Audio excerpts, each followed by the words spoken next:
welcome to day 11 of MovieFile, where I'll be reviewing the movie Throw Momma Off the Train, or as it's titled in other countries, Let's Throw Mother Off the Train. Now, this comedy was made in 1987. It was directed and produced by Danny DeVito, and it stars Billy Crystal, Rob Reiner, and of course DeVito in the title role. Now, this movie, the reason why I decided to do this movie was because of the fact that it's something that puts a smile on my face. I love Billy Crystal, and he was a big thing in the 80s and 90s in terms of star power. You know, he started off doing SNL. Most of you guys know about City Slickers, of course, and also the nice little cameo spot he did in Friends with another big actor of the time, Robin Williams. Now let's get to the story of this movie. Novelist Lavi Donner, who's played by Crystal, he's having a hard time being able to write because he's suffering from writer's block. A lot of this is due to the fact that his ex-wife, Margaret, played by Kate Mulgrew, you also know her as Captain Janeway from Star Trek Voyager, she stole his book idea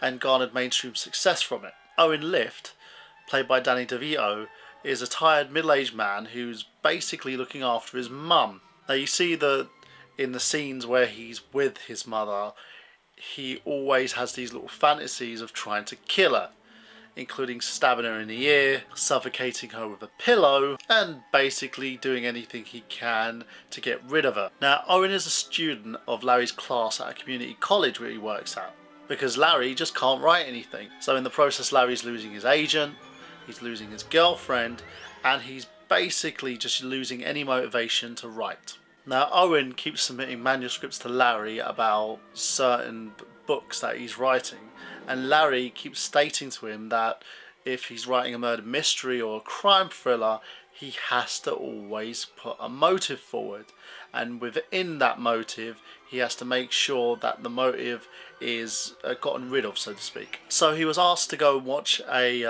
Alfred Hitchcock movie called Strangers on a Train.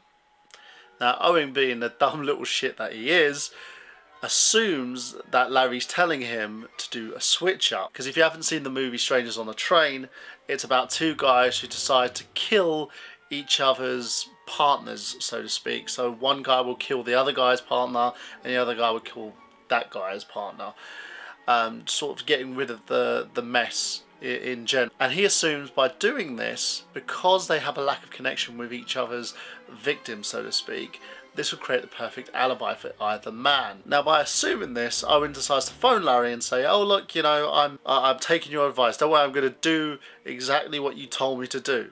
Larry assumes by doing that, Owen's basically going to sit down and write a new book. Instead, Owen decides to go on a cruise and follow Margaret so he can find a perfect way to kill her. And this is where the hilarity ensues. We don't actually see him do the deed. All we know is that he says that he's gotten rid of her. So he comes to Larry and asks Larry to do the same thing with his mother. Larry, hearing this, turns onto TV and sees that his wife is now missing. Larry gets all frustrated and tries to figure out how to deal with this situation, but just decides to run away. The police keep tailing Larry, assuming that he's the #1 suspect because of the fact that she's missing and he may know something about it. Larry then goes to Owen and asks Owen to confess. Owen refuses, stating that he bought a ticket to go to the cruise with Margaret so that he had the perfect alibi, but the ticket was in Larry's name. So Larry, being forced to actually commit the murder, decides to help Owen and, well, kill his mother. After 2 unsuccessful attempts to kill her, Larry decides to flee the home, and Owen decides to take his mother with him and go on the train with Larry to escape the police. He then attempts again, and unsuccessfully mind you, because he has a change of heart, to kill Owen's mother. This is the funny thing, you know, this old woman who looks like she's on death's door anyway, I believe she's the actress who played one of the Fratellis in the Goonies movie, if you guys ever seen that. She just seems rather moany and rather uptight. So every time Larry tries to do it, he cops out because he's not that type of guy. After resolving their situation and getting away from the train and leaving Owen and his mother to have a long-term vacation together, Larry decides to turn himself in, but then finds out that Margaret is alive and well and has decided to sell the story of her valiant efforts at sea to the media, and has garnered a $2.5 million deal for the rights of this.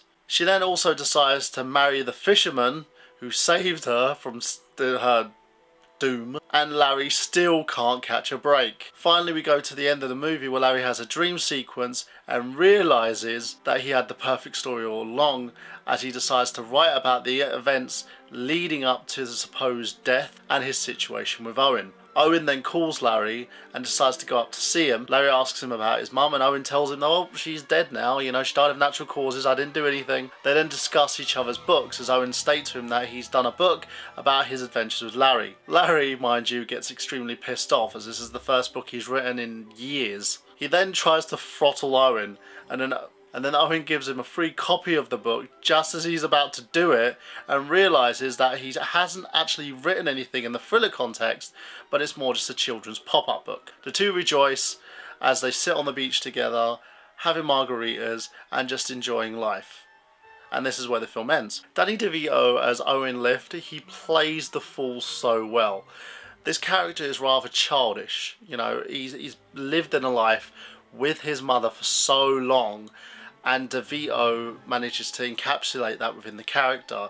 He seems beaten down, he seems worn out, but he also seems like a person with ambition. He wants to write something, he wants to be known as a prominent writer, but he feels like his mum's holding him back. Now, Crystal as Larry Donner, he does everything he can to play this down and out character and play him to his strengths. Now, the funny thing about Billy Crystal is he usually just plays the same character, which is Billy Crystal. But it doesn't hurt this. The reason being the fact that Crystal manages to get the character down to a T, because it seems as though Larry and Billy Crystal are one and the same, if that makes sense. He understands the character's weaknesses, he understands the fact that Larry is a down and out, and he also understands the fact that Larry lacks motivation because of his previous situation, and thus manages to capture the character and portray him rather well. Now, Kate Mulgrew as Margaret, she's a perfect fit for this character.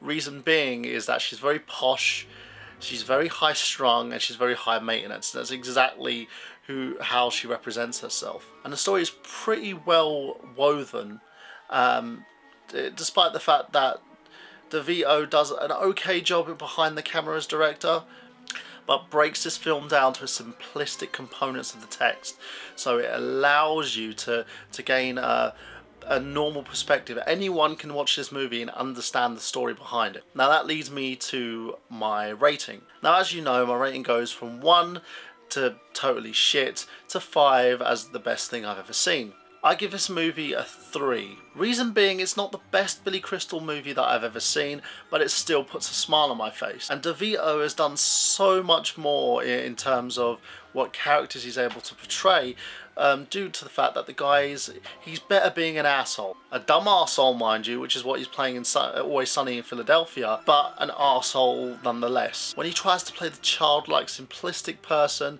it gets over, but you just don't believe the investment that's made in the character. Would I watch this again? Of course I would. That's why I've given this movie a 3, because I know that I could sit this movie down and watch it, but it would have to take some time before I actually pick it up again. And also the fact there goes for my recommendation rating as well. Would I give this movie to anybody else? If I talked about it and it was something that, you know, you could sit there and say, you know what, this is a funny movie, watch it. There are other movies ahead of this that I'll probably recommend before I recommend this one. And that's pretty much it from me today, guys. So that's another movie file done for you. And make sure that you tune in on Monday, as it's the start of Bill Murray Fortnight. So I'll be reviewing every Bill Murray film that's been recommended to me by people on Facebook, friends, and also those who've commented on YouTube. So if you've got a film that you want me to review, let me know. And we'll start this off with the movie Moonrise Kingdom. So I'll see you then for day 12 of MovieFile's 100 movies in 100 days.